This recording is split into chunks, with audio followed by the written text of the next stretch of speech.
تعرفنا على نفسك ومن وين؟ وداع صدام من المملكة المغربية، وسأقدم لكم قصة قصيرة ليس المراد منها أدب أو شعر، وإنما رسالة بسيطة.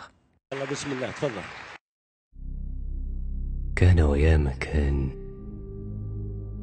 في زمن من الأزمان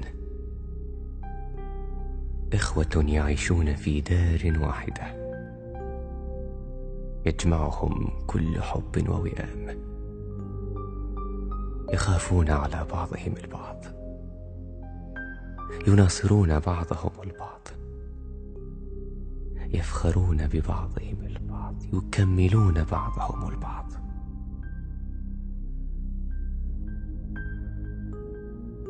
شاءت الأقدار أن تغير أحوالهم لتجعل كل واحد منهم يعيش منعزلا عن الآخر، فأصبح كل منهم يخاف على نفسه، يناصر نفسه، يفخر فقط بنفسه، رغم كل جهود الأخ الأكبر الذي كان دائما يحاول أن يوحدهم ويحمي كرامتهم. توالت الأيام والسنين على هذا الحال، إلى أن وقع ما لم يكن على البال. اغتصبت أختهم.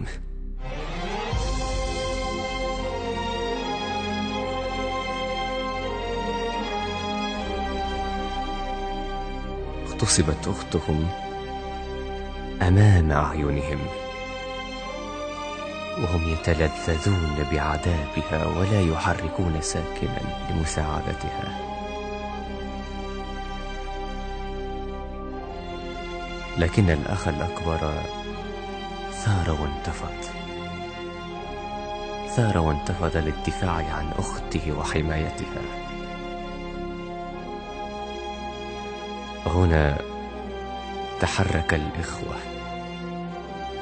ليس لنصرة أخيهم في الدفاع عن أختهم، لا، للأسف لا، بل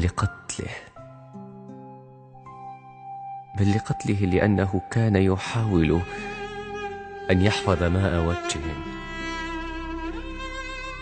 كان يضحي بالغالي والنفيس من أجلهم. هذا هو جزاؤه.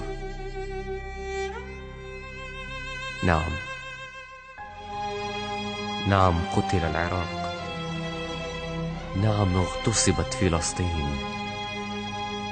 ظلينا هكذا صامتين هادئين نائمين. لا، نسيت، نبحث عن المواهب.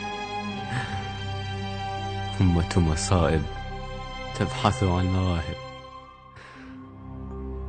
وأنا أسير ذات يوم في الشارع، وجدت في مقلب قمامة جثة لها ملامح الأعراب، تجمعت من حولها النسور والذباب، وفوقها علامة تقول هذه جثة كانت تسمى كرامة.